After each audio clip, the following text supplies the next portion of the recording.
Добро вечер, почитувани гледачи. После краткиот застој во изборната кампања, еве не повторно со дебатната емисија Прашалник. Оваа емисија ја посветуваме на езерската пловидба, на предизвиците на проблемите и на безбедноста во внатрешната пловидба во Охридското езеро.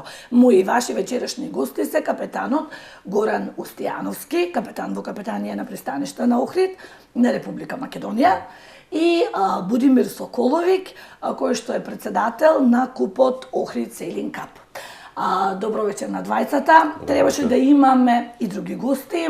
Емисијата Прашалник, јас како уредник, уредно ги поканивме дел од бродарите на Охридското езеро, кои што, за жал, поради обврски одбија да присуствуваат. Денеска оде со нас ни потврди присуство, но за жал не успеа да дојде Димитар Мато од катамараните. Значи, ние го запазивме редот, сакавме да имаме една поширока дебата, но за жал такви се условите, па се надевам ќе имаме еден убав разговор денеска. Ќе ја започнеме нашата емисија со подготовките околу на самиот праг од туристичката сезона. Кажете ни, капетане, колку сме подготвени за безбедна пловидба? Имаше некои контроли на бродовите, каква е состојбата? Состојбата, значи, можеме да кажеме дека е редовна и рутинска во однос на подготовките на капетанија пред сезона. Тоа не се некои подготовки кои што кампањски се прават пред самата сезона, туку тоа се рутински задачи и обврски на самата капетанија. Јас повеќе пати имам потенцирано дека околу рекреативните пловни објекти, онака како што им доспеваат датумите за технички преглед, за контроли и така натака, тоа се си тече во зависност од нивната, пак ќе речам, доспеаност на тие датуми.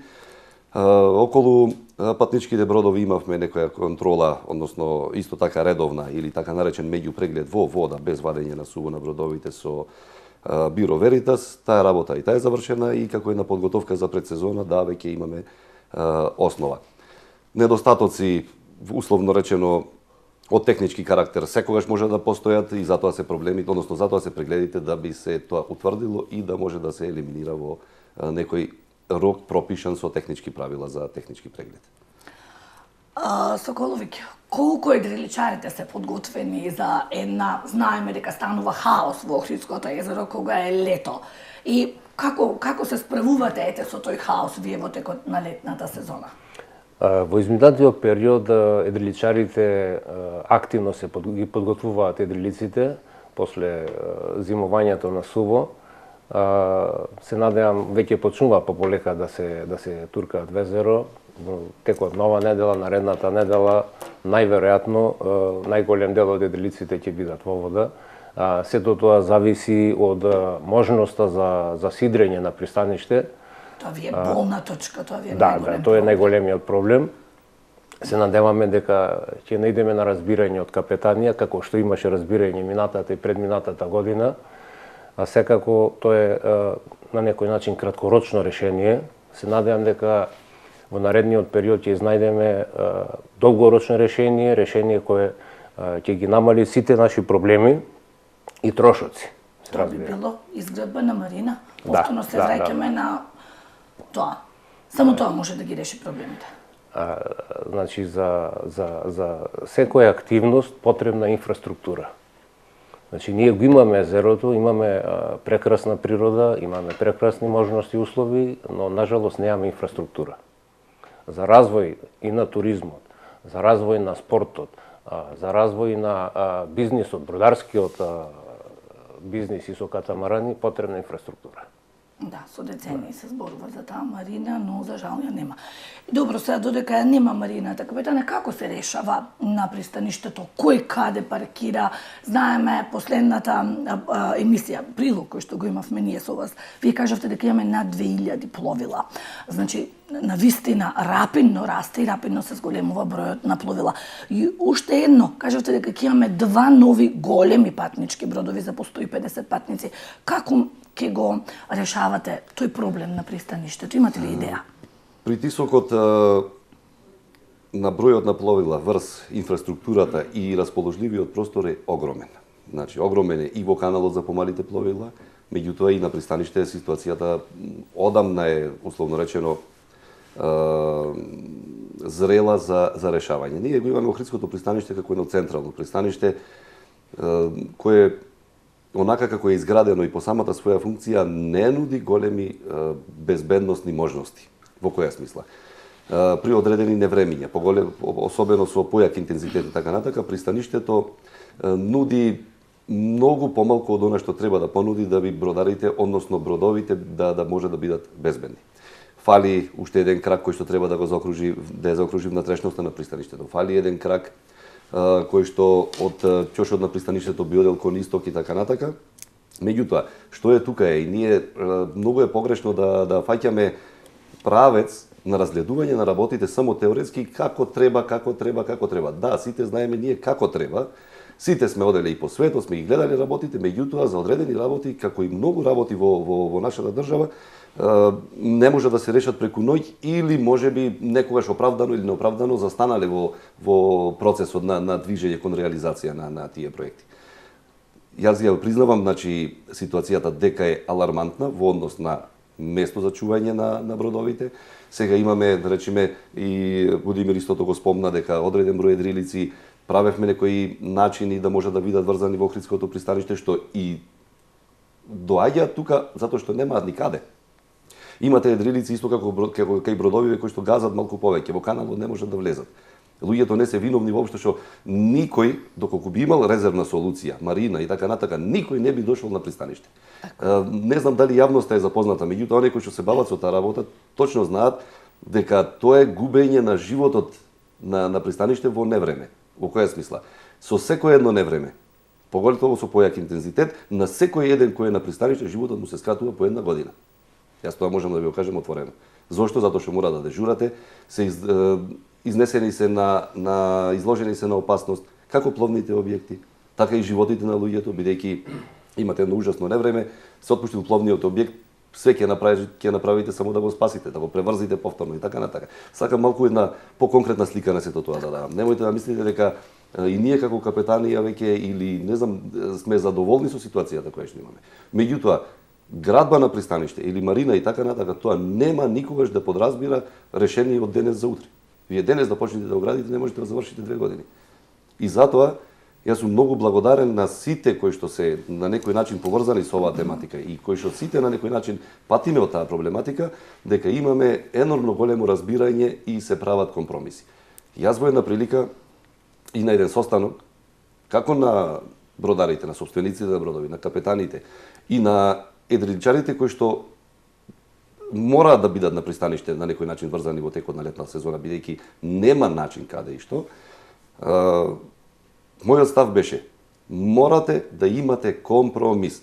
Пристаништето, да, и една Република Македонија до ден денес не е регулирано во однос на плаќање, сигурно место за пловен објект. Никој не плаќа нема плаќање, јас подосна ќе образложам и причината зошто е тоа така, бидејќи јас како моментално и како представник на државата во овој дел морам, значи не само да гледам како да направиме за државата само профит, бидејќи државата е непрофитабилна организација, односно како склоп на системи. Значи мора да одиме на начин и државата да овозможи можности, па државата да бара од граѓаните, редовно со плаќање такси, порези, даноци и така натака. Сакам да речам, мора да биде запазен тој еден партнерски и рамноправен однос на секој кон секого. Така. А зошто е досега, значи зошто не се наметнати да речем давачки пристанишни такси, особено за големите бродови кои што да, но тука остваруваат големи профити. Тука остваруваат големи профити, но јас ќе ви кажам една друга работа.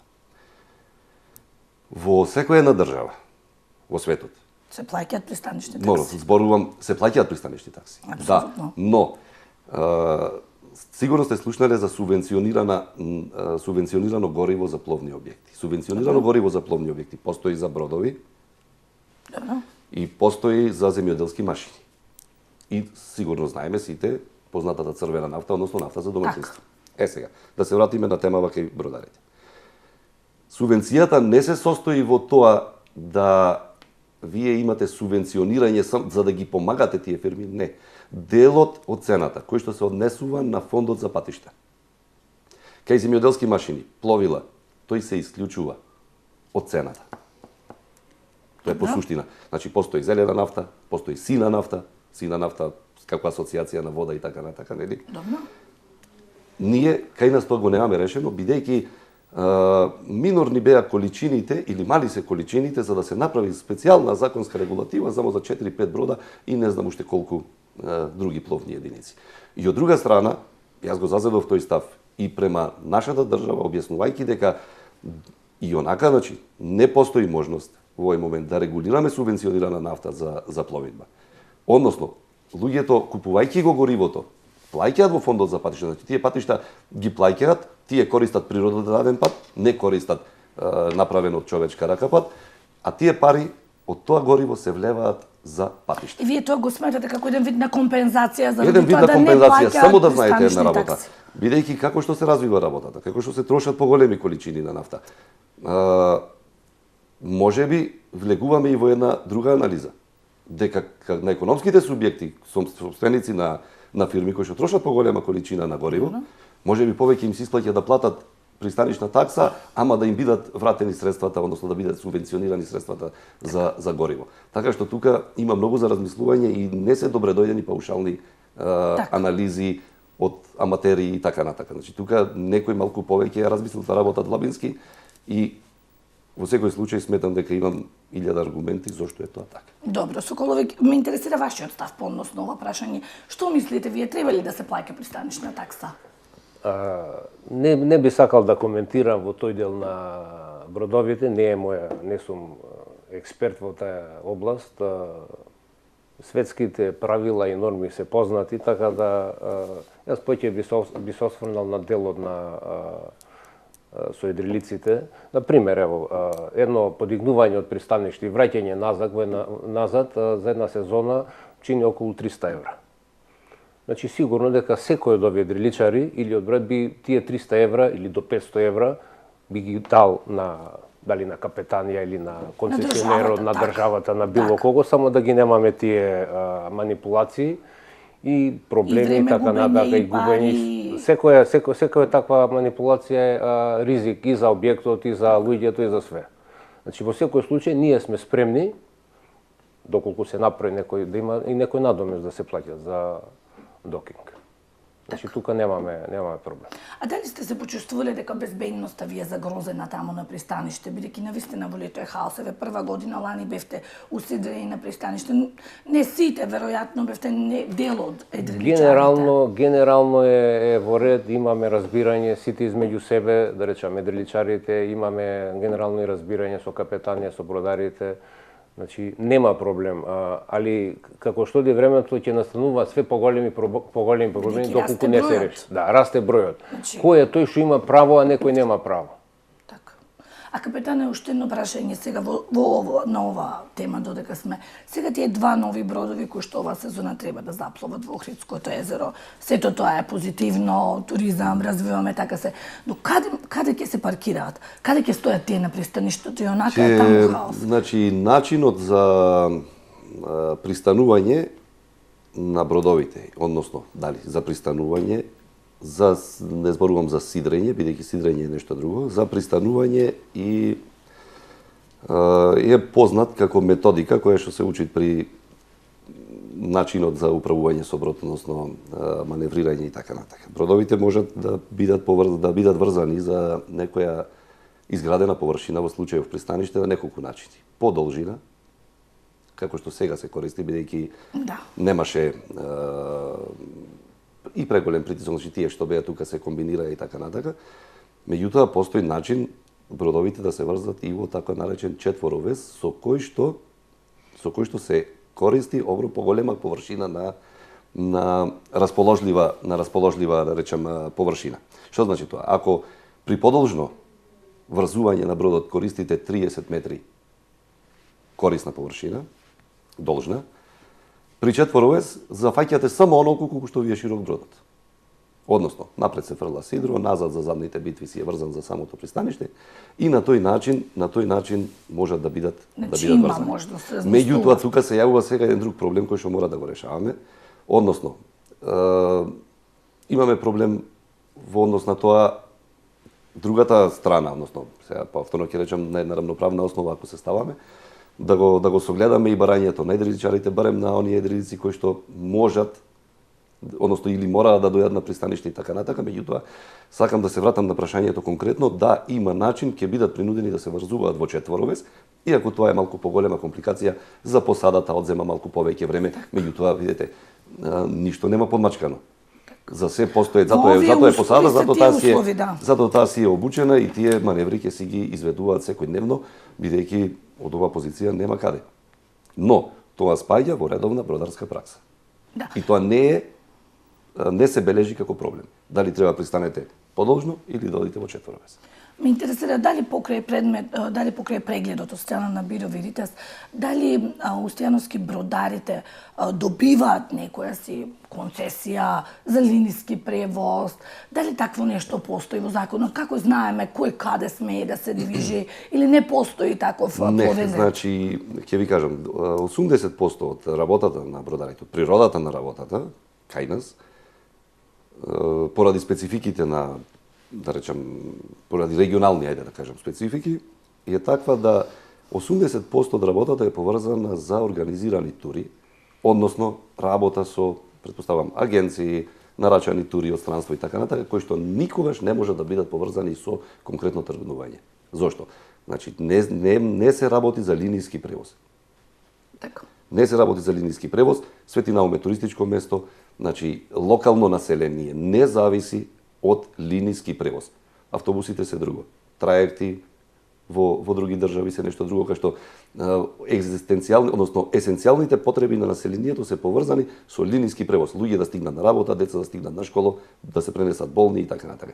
Ние таква специфика на нашиот транспорт немаме и заради тоа не се воспоставува линиски превоз. Освен во некој летен период кога се одредува неколку поаѓања во текот на денот за Свети Наум заради зголемен број на туристи. Во одредена смисла тоа може само да се смета може би како некаков линиски превоз, макар што ги нема карактеристиките на линиски превоз. Така. А во однос на ценовници, многу често слушаме поплаки дека различни цени, поплаки од страна на туристите, немат ни ценовници. Секој вози по која цена сака. Така е, но Мислите ли тука некако тоа е на повторно ќе речам специфика на самата работа. Многу е лошо, многу е погрешно да се прават аналогии со такси и со автобуски превоз. Во такси имате како да тарифирате. Километар е километар. Дали поспоредна по главна улица и така натака. Меѓутоа, во бродарство вие го немате тоа. Ево, влезете вие како турист во пловен објект со помали димензии, семејно ќе се прошетате малку, дали ќе останете половина час, 2 часа, 15 минути. Дали ќе се задржите горе на езеро, може би на лето капејки се, па ќе го потрошите времето. Не сте направиле никаква, условно речено, дистанца по вода, односно километри поминати по вода, ама сте потрошиле 2 и 3 часа. Сакам да речам, тоа е многу тешко да се тарифира. Јас имам слушнато поплаки од туристи, кај што ги донеле во заблуда, може би и така натака, им зеле малку повеќе пари. Да. Меѓутоа, верувајте, не постои соодветен механизам да тоа го фатите и да го тарифирате. Да. Не може да има таксиметар, не може да има, значи, километража по која што се бројат одредена Добро, може да има некоја таква, да речеме, средна цена до кане очини, толку до ова чини, онолку, може би треба да се размислува во некој таков. Да, но не е само Канео, да ние знаеме, ете, до Канео ќе биде цената толку. Меѓутоа имате најразличен квалитет на пловни објекти. Да. Со полуксузен пловен објект толку, апсолутно. ама да, како државата или општината може да ја формира цената. Така, Како ќе ги составиме критериумите по кои што ќе кажеме цена, па имате вие 2 кајчиња да земите, така? 2 кајчиња по 5 метри. Да, едно одлично ново, направено малку полуксузно и едно некако. Да. Иста може да е цената, не може. Така. Соколовиќ, мислите ли дека капитанија на пристаништа фаворизира некој со тоа што, да кажеме, главниот дел од пристаништето е баш одделен за големите бродови, а многу мал дел за останатите пловила? Не, во тој дел, како што реков, значи, најдовме компромис, најдовме заеднички збор. Тука нема некој голем проблем од страна, мислам, со капетанија. Јас повеќе би се навратил, би сакал, ево, ако ми дозволите малку да го објаснам едрењето, едриличарството како концепт кој носи кон зелено Охридско езеро. Така. Како прво на грбот на Охрид едрилица. Да. Значи од тука да тргнеме, значи треба да едрилицата да е буквално символ на градот. Не само на грбот, него секојдневно да ги гледаме едрилиците на Охридското езеро. Јас како собственик и на сместување Вила Мал Свети Климент имам доста контакти со странци кои доаѓаат во Охрид. Тие се буквално изненадени кога во така убав мартовски, априлски ден ќе погледнат кон езерото и викаат: а шо е проблемот нешто зошто нема пловни објекти? Кога едно вакво езеро би било во Германија, во Холандија или било каде, то би било преполно со едрилици. И рекреативни, и спортски едрилици, и комерцијални. За концептот Зелено Охридско езеро би сакал да кажам дека подразбира неколку точки. Првата точка би била заштита на Охридското езеро. Ево, како пример, минатата година бевме на регата во Хрватска, па негде за изминати околу 500 километри за една недела. Само ќе кажам во километри, во наутички милји мерењето, ама во километри да е појасно. Да. На крај кога се вративме во Шибеник по марината, да наточиме гориво, имавме потрошено само 12 литри. За 500 километри поминати по сите острови од Шибеник. Значи еден огромен круг, секој ден на различен остров, само 12 литри гориво. А со 12 литри гориво еден глисер би стигнал, не знам, може до Пештани, едно одење до Свети Наум и назад би било 50 литри. Значи, да не бидам погрешно сватен, значи, не да се забранат моторните пловни објекти, туку да се фаворизираат едрилиците. Во моментов, при увоз на едрилица, давачките се исто како за powerboat, како за глисери, 36%.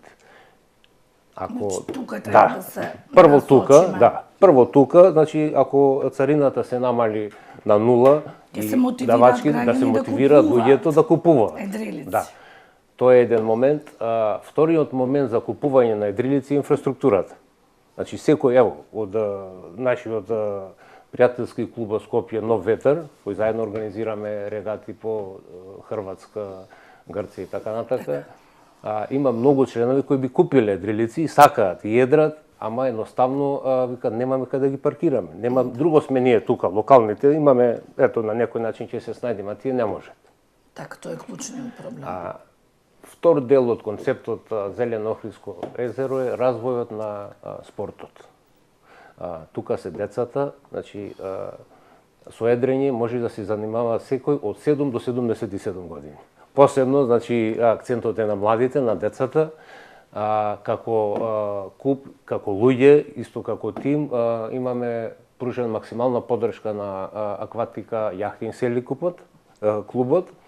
Значи, со пријател од Холандија обезбедивме пред 2 години неколку едрилици, скоро 10 едрилици, оптимисти за малите деца. Собравме фонд да платиме, да субвенционираме дел од трошоците за транспорт и за царина. Така да во тој дел мислам дека сите фирми добростоечки, како и општината и централната власт, треба максимално да го поддржат едрењето во Охрид.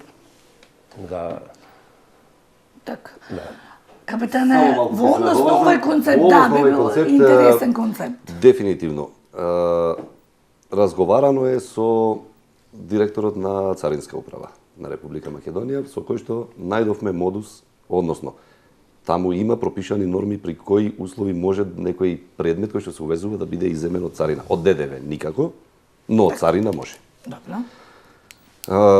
Иницијативата ќе потекне од граѓанско дружение, од клубовите и така натака, ќе се донесе мерка, односно царината може да донесе мерка, да не зборувам во нивно име, пака малку сега да ми извинат и тие, но може, значи, да се стимулира увоз на едрилици преку таа мерка, односно ослободување од царина на определен временски период или по уште 2-3 критериуми, меѓутоа доста поволни за ова работа. Да, тоа е целта и тоа ќе дојде да се направи.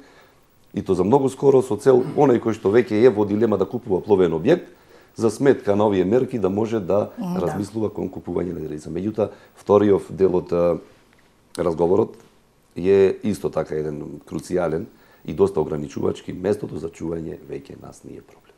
Да. Значи балонот е дотолку надуен да веќе сите веќе сме, станува проблем. се разбираме, имаме компромиси, милион, сите попуштаме, значи сите се однесуваме на тој начин, меѓутоа не може тоа вечно да трае и некако комоцијата се веќе се губи. Да. Со оглед дека и едриличарството, односно целата наутика, ајде освен комерцијалниве пловни објекти да ги земат тука, бидејќи е тема за уживање, на овој начин малку до тоа уживање имаме веќе намален е коефициентот, да речам, на задоволство и уживање, што е прва и основна работа при спортовите на вода, да речем, и така натаму и така натаму. Соколовик е начна темата екологија. Ајде, капитане, кажете ни колку се води сметка на кога се прават тие прегледи, кога се дозволува еден пловен објект, кога се регистрира веројатно тоа кај вас, колку се води сметка на тие еколошки аспекти? На еколошките аспекти, значи мерење на штетноста на издувните гасови не е воведена ни кај нас и воопшто во целово наше обкружување, меѓутоа исто како за автомобили, веројатно еден ден ќе бидеме принудени, односно ќе дојдат наред тој тип на контроли. Инаку, околу еколошките моменти при прегледот на пловните средства се води сметка за следното. При преглед на моторите се води сметка да не бидат измастени, да нема испуштање на гориво и масло во самото корито на пловниот објект, чистината на самото корито. И можам да речам дека по современите пловни објекти тој проблем и го немаат.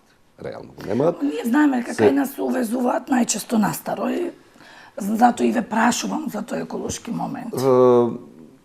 Видете, она што е произведено во Соединените американски држави, Европска унија, носи сертификат CE и така натака. И оние мотори кои што денеска се купуваат како нови, се произведени по некои нови технологии, тука нема никаков сомнеш. Апсолутно нема никаков сомнеш. Велам, нема никаков сомнеш. Загадување постои во секој случај на некое ниво. Меѓутоа сакам да речам дека главните извори на загадување, да речеме, на Охридското езеро нема и нема да бидат основните кои што ќе штетат на Охридското езеро. Тука мораме да пресечиме и да знаеме докаде е цела работа, бидејќи како што доаѓаат нападствија, препораки и директиви од страна на Европска унија, ние полека ги имплементираме во законите, ако сте приметиле или оние што имаат пловен објект сигурно знаат дека ево барем јас овие 5-6 години колку што ја водам таа работа, опремата, односно списокот на опрема постојано година по година по една ставка се зголемува. Дали ќе е тоа радиостаница, дали ќе е сигнални уреди од друг тип и така натака, значи тоа мора да го тераме и да го приспособуваме. Постојат определени рокови до кога одредени работи мора да се приспособат. Од друга страна, исто така проблем е, Марината во иднина би го решила тој проблем. Се собрала, ние ја викаме валка на вода, веќе во самиот пловен објект, вие мора негде да ја испуштите. Ако е дождовница, ако е чиста, не е страшно да оди на... Меѓутоа, ако има примеси од масло и од нафта, тоа е погубно за Охридското езеро, морам да признам. Колку пати сме снимале такви масни дамки. И ние постапуваме, значи максимум постапуваме според еден принцип. Односно, на редовниот преглед или на вонреден преглед, или контролен веќе ако го контролираме, ако утврдиме такви работи, изнесувањето на таа вода се врши во присуство на инспекторот капетанија. Но, никогаш не можете 100%, ние имаме малку проблеми со менталитетот на генерално ниво. Немојте да се лажиме дека сме ние сега на не знам кој ниво. Имаме проблем. Имате 80% од овие што ги имаме ние како странки, 80% се склони кон некакво прикривање на некакви недостатоци и така натаму. Луѓето тежат кон тоа, постојано. И не е само во нашава сфера, тоа е во секоја една сфера. Да. И секогаш ќе најдете некој кој што навечер испуштил. Јас сум сведок порано, сведок сум на фрлање градежен шут од Кајчево езеро. Да. А и обясните ли ја та појава мене? Што не извадиле нуркачите, да. Ме разбирате? Имале цели кујки извадени од под вода. Значи, тоа е Отпад. погубно, тоа е Да, многу тоа е дрсто, менталитет, тоа е да. менталитет Да, и да. мора да тежиме кон промена на таа подигање. свест, бидејќи ни едно правило, ни една регулација, ни една санкција ќе постигнува цел, но до некаде. Потполно не. Така. Пред да продолжиме со нашиот разговор, повикувам реклами.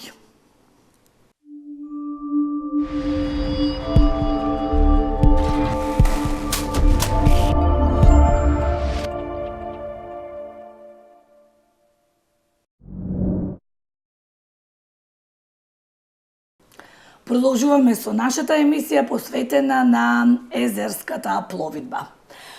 Устојановски, се зборува дека на пристаништето треба да се прават некои градежни зафати. Постојано по социјалните мрежи најчесто слушаме поплаки. За какви градежни зафати? Што е тука потребно да се направи? Каква санација е потребна? Таа би офаќала, значи, и пристаништето во Охрид и во Светинаум. Прво и основно е продлабочувањето на пристаништето. Значи, треба да знаеме една работа, дека тоа не е процес даден еднаш за секогаш, односно продлабочување на пристаништа, крајбрежни зони, реки, канали и така натака, тоа е перманентен процес, бидејќи со самата вода постојано доаѓа некаков нанос, на кој што при неговото движење пристаништето му е вештачка препрека и застанува внатре. Не за нашево, секаде. Така. И затоа потребно е перманентно или циклично на неколку години, се предвидува на колку, чистење. Ние сме зрели сега за таа работа и за таа цел Министерството транспорт и врски одвои средства за продлабочување на пристаништата и вршење одредени санациони работи. Значи, околу копањето, рековме, околу санационите работи, во Светинаум имаме оштетување на пристанишниот зид, од забот на времето, испаднати фундаменти, односно камења од фундаментите и така натака, кои што мора да се вратат внатре за да се подпре пристаништето, бидејќи ако сигурно сте гледали, гледачите треба да знаат дека тоа е градено на набиени колци, камена исполна и горе зиданиот дел. Сега со тек на време таа камена исполна која што служи како некој фундамент, дали пропаѓа, може да се одрони настрана и така натака, и затоа е потребно да се преземат тие некои мерки кои што ги предвидуваме. Тие зафати? Ние средствата, значи, ги имаме како министерство издвоено. Целата работа и калкулација во овој дел беше за следното. Не може да се изведат овие работи врз висок водостој. Меѓутоа, доаѓањето на водата и водостојот не можете да го предвидите многу рано. Така. Затоа што во мај и во јуни би имале највисока вода, меѓутоа годинава гледаме дека водостојот е доста низок, што гарантира низок водостој и во септември, октомври, поготово ноември до декември, односно до нова година.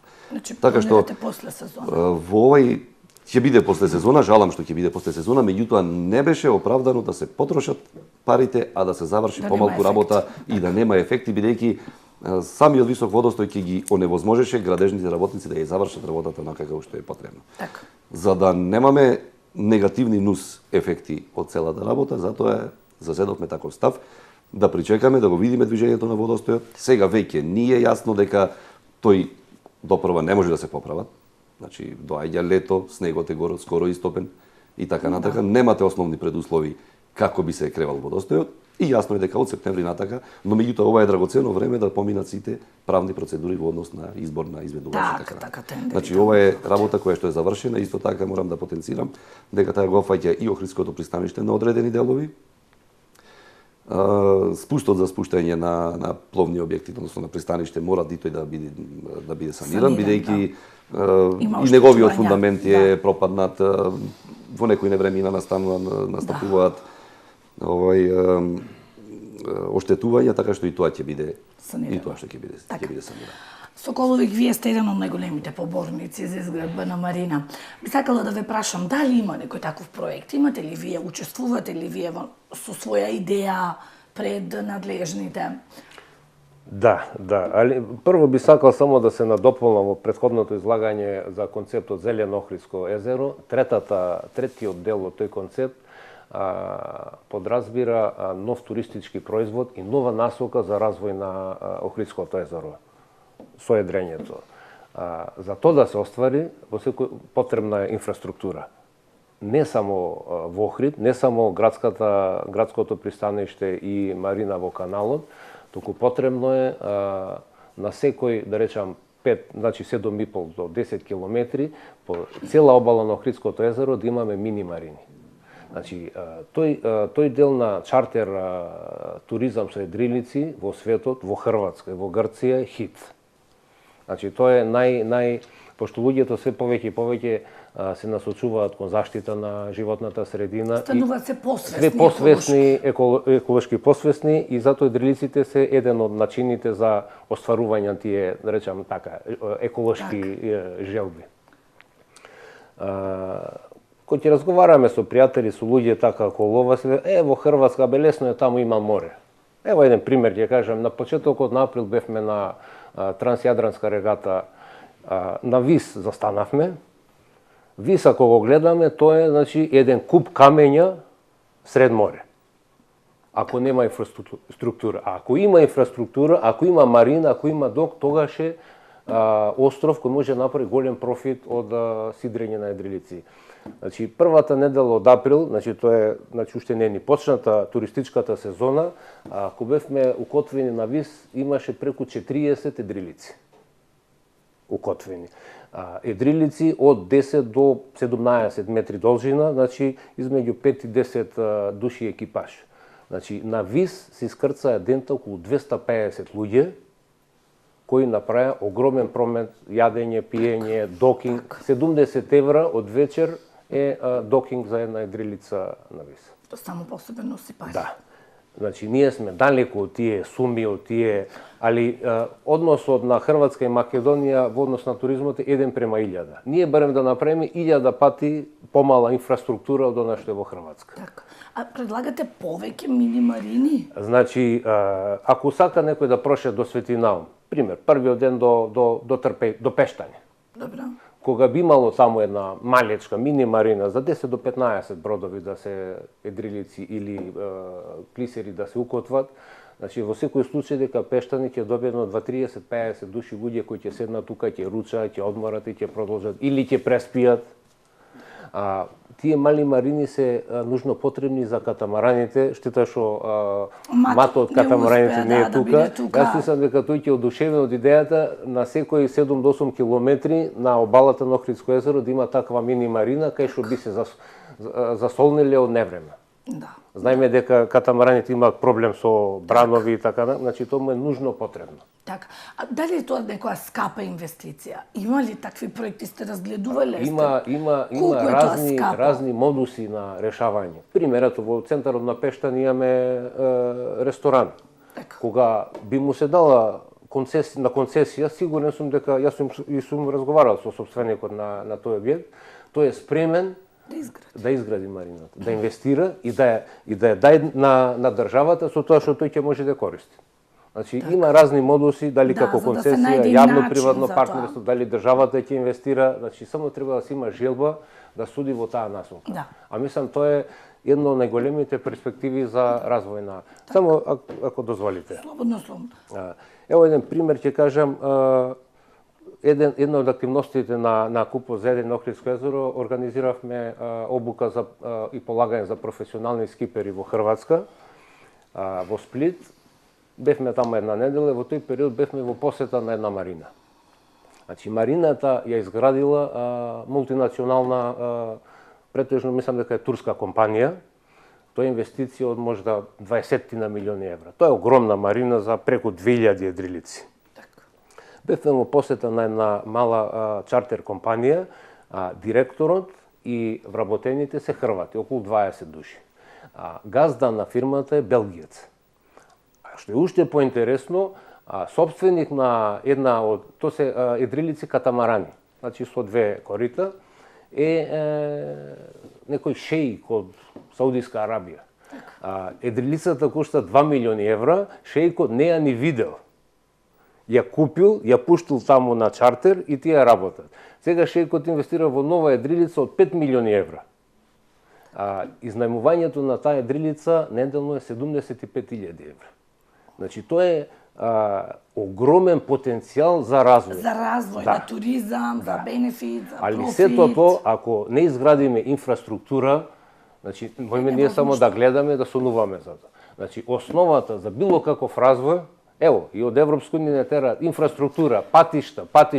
Да, ама има и начини за користење сигурно и на европски фондови преку проекти. Не се така се гради. Значи, Ево, ние ме во интересира секој капитално случај, што мислите. едрилиците ни се како овој концепт Зелено Охридско езеро ни се многу битни за да можеме да повлечеме фондови за изградба, Тоа. за све во функција на заштита и одржување на Охридското езеро и за развој на туризмот. Так, за тие две.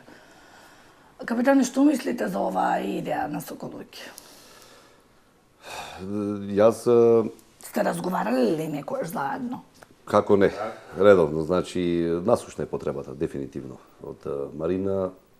Меѓутоа сиве овие разговори кои што ги водиме сите овие години, односно разговорите кои што ги водиме, да бидам појасен, ни одзедоа добар број на години. За да се заврши нешто треба прво да се почне.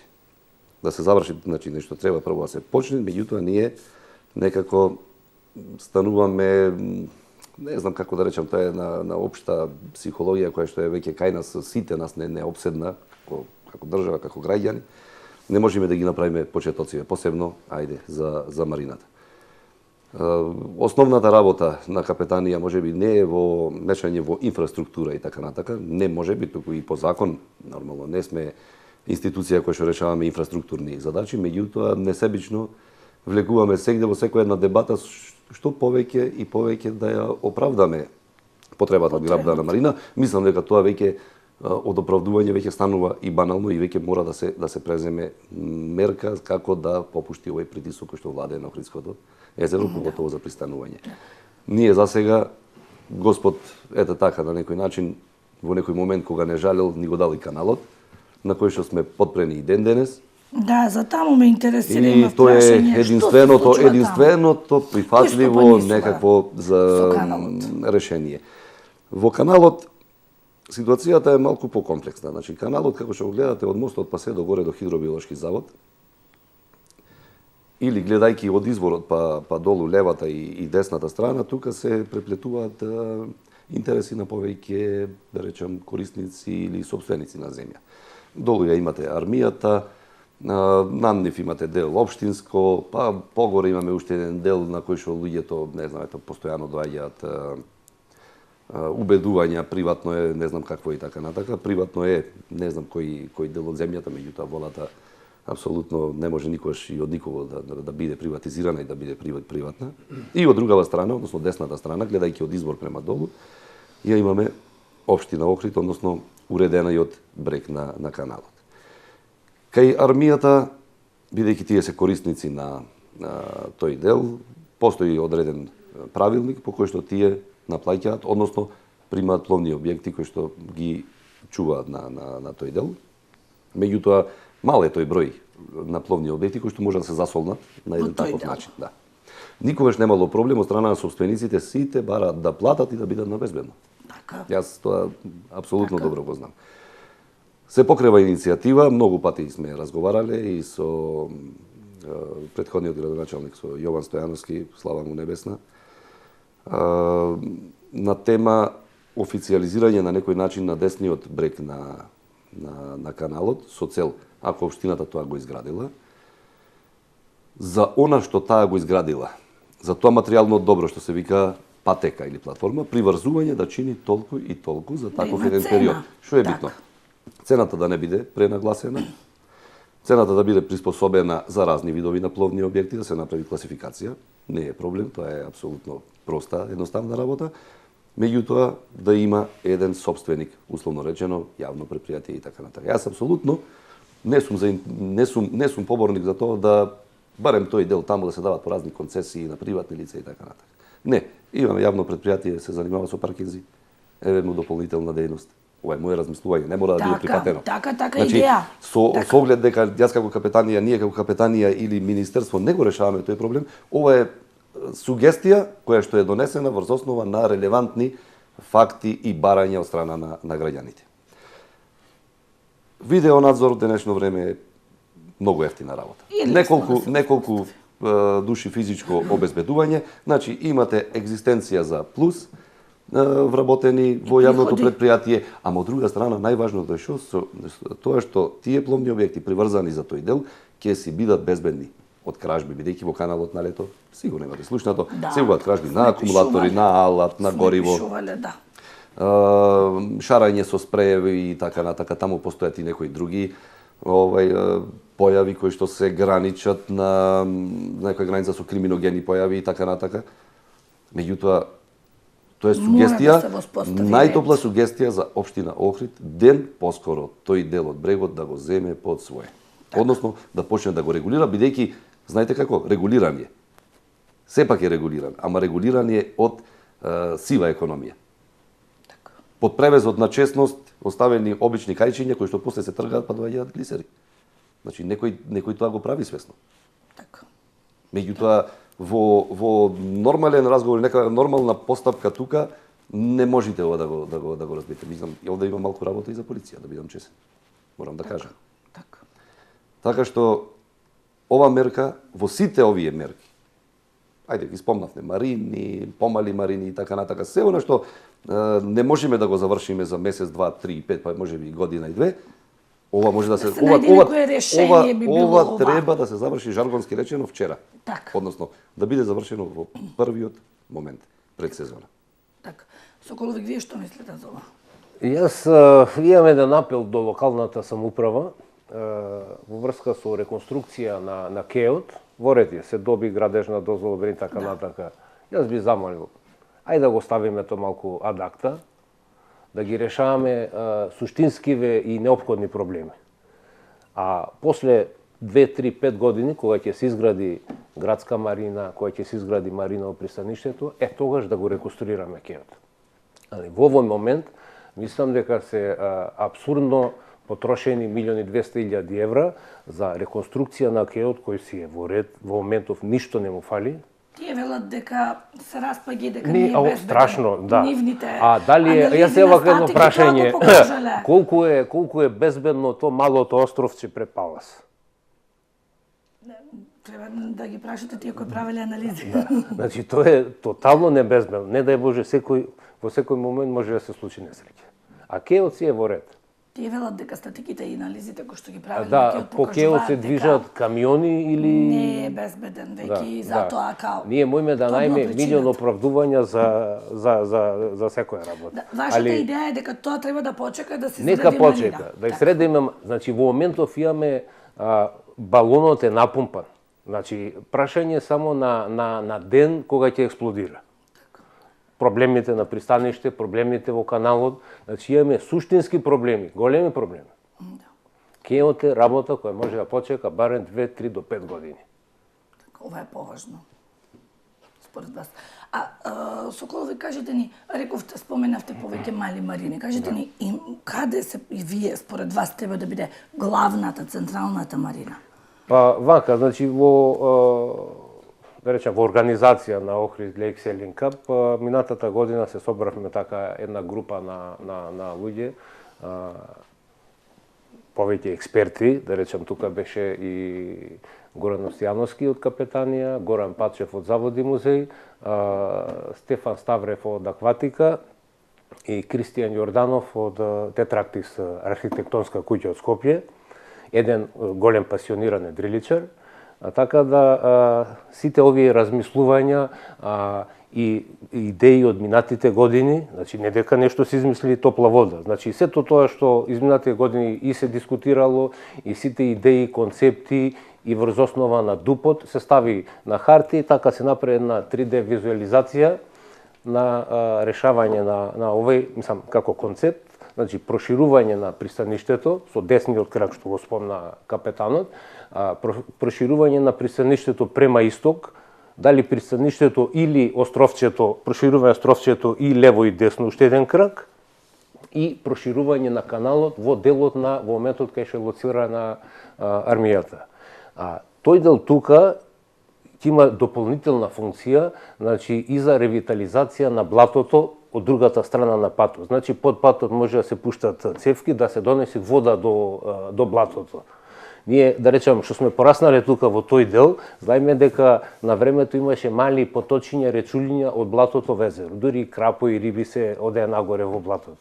А сега со тампонирање на тој дел се изгуби врската на блатото со езерото. А на овој начин, значи на блатото ќе му вратиме водата и ќе го ревитализираме. Така, значи, Да. на еколошки Тоа е, аспект значи го тоа е имamo тој дел, значи градската марина која би била на пристаниште, која е и она шоу. репрезентативна. Значи, така. она што испомнав на ВИС, да замислиме исто како да се укотвивме со марината пред Чун, пред Александрија. Значи, на најатрактивните места во градот се пристаништата и е укотувањето на едрилиците. Да. Таа А останатите, значи, малечки марини од Охрид па се до Свети Наум и од Охрид до Струга и Радожда ќе се во функција на развој на туризмот. Така, и за земање на туристи, и за Да. за застанување. Значи, ево, со председателот на клубот од Словенија кој организираше таа трансјадранска регата, кому кажавме дека сме од Охрид, така беше одушевен. Не, ќе се организираме, ќе дојдеме на регата кај вас. Јас сам кажам какво идање. Но вие не можете ни да ги викнете, не можете да организирате една меѓународна голема регата. Би можело да се организираат, ама во моментот, значи, ние Немате каде. немаме каде. А го имаме еден од најубавите спортски терени Охридското езеро во Европа. И кој е, јас не верам дека повеќе од 2-3% е искористен. Значи имаме огромни услови за развој на спортскиот туризам, алтернативен адвенчер туризам. Така. Јас би сакала Стојановски да го прашам во поглед на безбедноста. Бидејќи сме сега сепак пред сезона, знаеме дека имаме огромен број на пловила. Во поглед на безбедноста, дали сите имаат радиоврска, дали сите имаат заштитни елици, во поглед на тие контроли, дали ги правите, имате инспектори на терен? Инспектори имаме, значи во инспекторската служба имаме двајца инспектори кои што се занимаваат со таа проблематика и две пловни средства, односно два пловни објекти за инспекторите, во кои што двајцата независно на до различни делови на акваторијата инспектираат. За оваа година се трудиме со правната служба во Министерство да најдеме модус да преку овластување кое што го дава министерот за други вработени да можеме да го зголемиме тој број на инспектори, барем за шпицот на туристичката сезона. За да имате за натура. Точно, кои што тие со овластување ќе работат под надзор на главните инспектори. Со оглед дека и претходната година и ова година не кријам, значи морам да го искажам задоволството према дирекцијата за заштита и спасување кои што не помагаат и технички. За ова година дури ветена ни е и поголема техничка помош која ќе се состои освен од онај дел лани, да речеме, скутери и така натака, за оваа година да имаме уште еден на припомош чамец од нивна страна, бидејќи го имаат. Чамецот ако биде во функција на капетанија на пристаништа, тој де факто е постојано активен и на езеро, односно може да послужи и како што многу пати се соочуваме со спасување и трагање. Така што уште еднаш морам да изразам својата благодарност кон таа институција, Дирекција за заштита и спасување, што ни помага на еден таков начин, бидејќи кај нас работата не е рамномерно распределена во текот на цела година. Имаме страшно мирни периоди, меѓутоа кога е гужвата, тогаш веќе не постои начин да од друга страна, значи во теко вршиме сервисирање на пловните објекти пред сезона. Баш во овој момент, да речем, овие денови се прави тоа, тие ќе се бидат во функција во езеро. Радарите се во функција. Скутер уште еден ќе имаме на располагање од страна на ДЗС, кој што ни е драгоцено средство за брза интервенција, справување, бидејќи сигурно сме разговарали на таа тема, имаме пловни објекти кои што поготово на одредени, морам да кажам, територии на акватории на Охридското езеро, кај што сме се соочувале со бегање на сторителите. Така, и не може бидејќи не само со пловните објекти на капетанија, вие со обичен глисер, појак скутер не можете да стигнете никогаш. На овој начин, тој проблем во добра мерка е решен. Јас знам дека сигурно ќе има и на лето некои излегување, јавување и така натака. Па добро, ајде вака малку да прашам јас сега. Кога ќе застанеме на туристичка во 3 сата од Сабајле, ќе поминат ли во пола сат тројца кои што ќе возат 140 на улицата. Така. Ако ги фатит полицијата ќе ги санкционираат, ако не поминал. Тоа е Не тоа е може да општа се биде тоа е- сегде тоа е- 24 тоа е општа- часа. Тоа е општа логика Така и е, мора да така е, бидеме нема бидеме dilema. најасно со работа. Меѓутоа, што е битно? Капетанија да си врши максимални усилби за контроли и максимални усилби и вложување на напор за промена на свеста кај секој еден поединец. Така, тоа е. Нашиот преглед на вода, кога контролираме пловен објект, сакате верувате, сакате не. Значи можете да присуствувате некогаш и поканети сте во еден таков ден кој Може. ќе одберете. Пола од она време проведено, поминато со странката која што ја контролираме, е поминато во едукација. Така. Тие се рекреативци. На нив не можете многу да забележувате. Во која смисла? Пловат 10 дена, цела година се после дома. За 10 дена пракса не може да биде научник. Така. Тоа мора да бидеме свесни сите. Мора нонстоп да им се полнат главите позитивно, да бидат нонстоп подготвени дека опасноста демне секоја секунда и нормално да им ги отварате очите во тој поглед. И она што го имаме постигнато до сега, сметам дека многу имаме постигнато благодарение на тој пристап. Така, добро, изминативе години може да се пофалите дека не се случил ниту еден инцидент. Сакав да прашам во однос на радарите. Функционираат радарите, ви користат ли, сте имали ли некои опасни потраги во лето, изгубени луѓе и така натака? Радарите користат, меѓутоа проблематиката на радарите е проблематика која што не може комплетно да се изнесува во јавност. Јавност не ви кажале сега колку ви користат? Ве молам таа тема да Добро, остане нема. строго за Добро. институциите, бидејќи нормално тоа е, Слободно. повторно реков, имаме еден момент тука кој што Добро, нема проблем. мора да Прашање до Слободно, прашајте го. до каде е укинувањето на абсурдната забрана за пловење после 21 часот? Така, добро е нарековте, тоа беше абсурдна забрана за пловење после 20 часот во се текот уште е на на сила. сезоната, се уште е на сила, На меѓутоа сила. јас и себе си ветив и на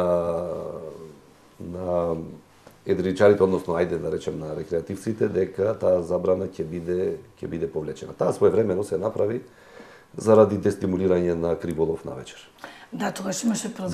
За да бидат построги мерки и така натака, што морам да кажам дека донесе определени резултати. Придобивки имаше. Да, бидејќи доста слушам се откажува луѓе од тоа, казните не се ни така мали. Меѓутоа, оние кои што да речем се засегнати со таа забрана, најмногу беа засегнати оние кои што имаат тенденција за криволов, за нелегално ловење риба и така натака. Меѓутоа, тоа се одрази и на рекреативците. Еден пловен објект е спремен со навигацијски светла и така натака, односно за ноќна пловидба. Вие можете да го исклучите од Нивните ноќна. едрилици сигурно се Вие можете да го подготвени. исклучите Сите глисери се од спремни. можете да го Да. исклучите од ноќна пловидба, можете да го исклучите од ноќна пловидба, меѓутоа ако нешто не е во ред со технички сигнализацијата. исправен, да. Таа одлука. Сме. Ама да, Таа исто одлука како ќе- автомобилите да ги исклучиш од ноќно возење. Ноќно возење. Таа одлука ќе претрпи. Измени или измени. биде укината? Цела нема да биде укината, во одлуката ќе остане само ограничување на брзината за ноќно движење. Некои викат како ќе мерите. Ќе мериме. Има рад. Односно, доколку не дај Боже, нешто се случи навечер. Вие мора да знаете дека навечер и покрај тоа што има ограничување на Охридското езеро нормално, се опасноста демне од оние чамци кои што уште еднаш ќе спомнам вршат нелегален лов. Или ето, потенцијално чамец кој што врши нелегален лов. Или нелегален транспорт? Тој чамец очекувате дека е осветлен, дека Не, е не, офарбан сигурно со не е. Да. или да не е офарбан случајно со флуоресцентна боја. Не, тие А со каква боја ќе знаеме е ние офарбан? какви, да, Е, сме затоа, имале прилики оној да глисер слушаме. кој што се враќа од навечера од Радожда, кој што се враќа од навечера од Калишта или од Прошетка Пештани, едрилиците, например, може само да враќајќи се се, плови. враќајќи нема се да- од вечера се зголемува еден друг фактор. Да е поднапиен. И Или? со брзина од 40-50 км на час, на патот му се најдува таков еден чамец. Зошто е? Значи, одлуката ќе претрпи промена, меѓутоа за ноќното пловење ќе мора да има ограничување. Тоа е секаде по светот така. Навечер не се плови со полна брзина. Добро. Добро. Зошто? Безбедносни Брзина причини, пресметана, значи ние ќе го кажеме тоа, брзина пресметана доколку дојде до судир на два пловни објекти. Со таква брзина да нема покупни последици врз конструкцијата на чамците. Така, да не може да се направи. Не може, дај Боже некоја година. црна темница, јас сум осветлен и возам со полна сила. Тоа е одлика на не знам што на divjaštvo. Кога планирате да претрпи измени? Пред сезонава? Пред сезонава дефинитивно. Ке се стопли сакаат да пловат. Ние како капетанија текстот го имаме спремен. Така Имавме планирате. сега, знаете, председателски избори така натака, кога Да завршат, се чекаше. ограничувања административни и како таква ќе ја пратиме, а предлагач ќе биде министерот, така што Да. Соколовик. Тоа ќе ни е многу потребно, затоа што планираме за денот на езерото Добре. да организираме една регата, значи Ноќна? се надевам, да, ноќна ќе биде регата многу од интересно. Охрид до Поградец, Струга, Охрид. Ноќе. Ноќе, цел ден, цела И ноќ. ќе се стемни, Да, така. сигурно негде ќе се стени. Сега бараме начин како тоа да го направиме во наредниот период, Административно како би го направиле тоа да се оди во Па, Поградец, ќе ето, имате ќе- право да застанете таму? Таму можда нема да имаме можност за да преноќиме, пошто условите и таму нема никаква инфраструктура. Значи, целта е значи, да го обележиме тој ден на езерото со така едрење околу Ќе цело имате езеро. дозвола да влезете во Албанија? Или Во работите наредниот на тоа? период ќе работиме на тој проблем, да видиме, да најдеме решение како до сето да се Административните регулира. бариери да се Инаку, во надминат. светот тоа е решено. Значи, пловиш од Хрватска за Италија, на последниот остров, во полицијата се одјавуваш, пловиш до Хрватска, таму се пријавуваш, све е регулирано, да. Значи, едноставно, само кога ќе испловиш од полиција, од царина, не смеш поќе да се вратиш на хрватско копно. Затоа што веќе си се Да, одјавил. веќе си одјавил. Значи, Излегуваш. сето тоа е регулирано, има начини. За овој дел би можел некоја варијанта, како што беше минатите години со турите на точаци околу езеро. Исто така имаме, во контакт сме со директорот на француски културен центар од француска амбасада и тој има идеја со кајаци, неколку души, значи најверојатно би стартовале заедно Така. и така да би се направила една тура. Ова е идејата. Се надевам дека ќе успеете да ја дека ќе успееме, остварите, да ги Пошто надмините од нас тие административни ние сме бариери. спремни, значи само ни се потребни одобрување од сите структури. Се надевам и на помош од капитанија. Ќе добиете, нема проблем тука. Да. Тоа е- Така да то лесно би се направило листи на бродови, Кој на влегува, патници, кој кој све врви, така да. со Би биле значи запишани. сето За тоа може да се конкретниот регулира. ден, Моја Да. препорака е, веќе ево за ова идеја не знаев. Постои заеднички контакт центар на граничните пунктови Албанија Македонија. До него ќе се обратите и веројатно со некаков список на патници, претпоставувам дека ќе немате проблеми за овој вид на движење. Бидејќи ја нема веќе линијата. Линијата ја до има, Поградец. условите постојат. Услови има. Апсолутно условите Има интерес, постојат. само добро. Пазарот не ствара интерес. Јасно. Јас тоа го предвидев уште 2014 година, зборував на самиот почеток на промовирање. Ако се сеќавате, тогаш неколку пати точно знаев што ќе се случува и точно ги акцентирав работите дека оваа линија, или да ја наречеме, или веќе како сакате, ќе зависи исклучиво од барањата на пазарот. Во делот значи од ИПА фондовите би можело големи средства да се повлечат како за меѓугранична соработка Македонија, Албанија, Охрид, Струга, Преспа. Значи во повикот што беше за инфраструктурни проекти во туризмот, можеше да се помогне дури до 5 милиони евра доколку се настапат трите града. Значи во иднина, да. Општини или значи државите. во иднина ние сме спремни како здружение на граѓани, значи да го инициираме то и да влеземе како партнери со локалната самоуправа во делот на изнаоѓање фондови за изработка на проектите и понатака и за изнаоѓање фондови за реализирање на проектите. Што е многу битно како јавно-приватно партнерство помеѓу локалната и здруженијата на граѓани. Би биле Охрид, Струга и Да, Поградец. може да е само Охрид, може да е за поголеми инфраструктурни проекти и сите три града. Значи ова е еден дел од размислувањата како да се настапи во иднина. Така. Да се обидете. Да, и тука во тоа сигурно би се вклопило, би се вметнал и начин како да се овозможи, значи со приватни спортски пловни објекти да можеме да испловиме од Охрид, да одиме до Долин, до Погребец, така натака. Значи езерово, ако птиците слободно летаат, рибите ако слободно да живеат, ако да може бар и пловните објекти слободно да се движат. Да, Нормално кога би со пропишани, успеал таков проект би регулирани било супер. услови, начини, секако. По теркот на развиените Да, земји, да, ве споменавте да, како да. е во Хрватска. Така. За крај, сакав да прашам уште едно прашање, ова е прашање од Хотам. Тие многу пати се жалат зошто нема линија Струга Охрид. Зошто таква линија не постои? И кај нив линија има пристаниште, капетани или на што се дължи тоа? Или нема интерес кај бродарите? Кај бродарите, јас како и за линијата со Албанија, ќе ви го предвидам трендот каков ќе и на бродарите, меѓутоа нема пристаниште. Тоа е значи Тоа е првото. причината. Но инфраструктура, и да го има пристаништето, Охрид Струга дефинитивно ќе се раздвижи. Не можам да кажам дека масовно, но ќе биде раздвижено. И таму има туристи кои што по бродски пат, Линиски не сум многу уверен дека ќе функционира, линиски. но по потреба. Како што По функционира потреба другите. ќе може, меѓутоа повторно велам нема адекватна инфраструктура. И тоа е тука завршува секој еден обид за било што. Заборавив да прашам уште ова. Во однос на педалините, знаеме дека токму тие се оние главни виновници кога се случуваат најголемите несреќи, барем така сме сведоци последниве години.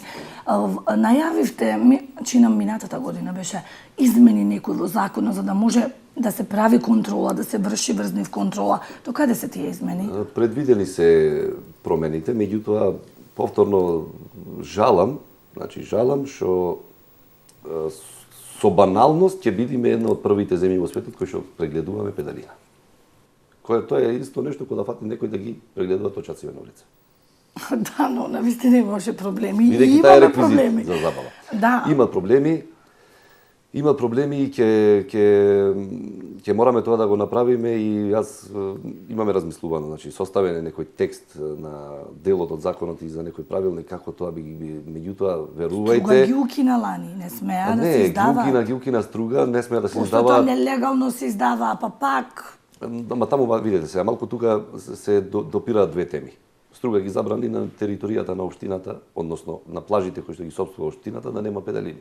И реално тоа може да го направи, бидејќи таа е сопственик на плажите и може да каже, може тие да речат, ова нема да е ни плажа. Им се одземаат ингеренциите на општините, така да ќе немаат ингеренции.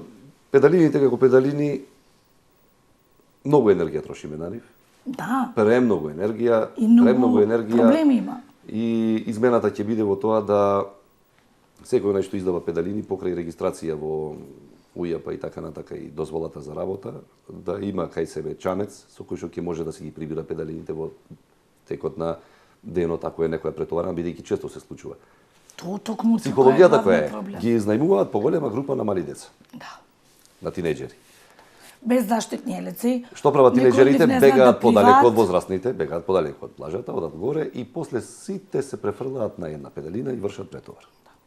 Тоа е, значи, минимум 6, 7, 10 случаи во текот на денот. Во текот на денот имаме секој ден, тоа е серијска појава. Да, да. Никого не можете насила да натерате да носи појас. Сопственикот ќе им ги даде појасите, тој за 100 метри ги тргнува. Ние ќе ги најдеме педалината за глисер, спуштимо ја долу. И треба да се занимавате по цел ден со нив. Ма се занимаваме. Оние се деца. Знам, Значи, деца се и тука нема што се. Значи, жртви многу. Да одиме, видовте, ево сега разговаравме баш за една таква забрана. Тоа е страшно непопуларна мерка да имат забрана.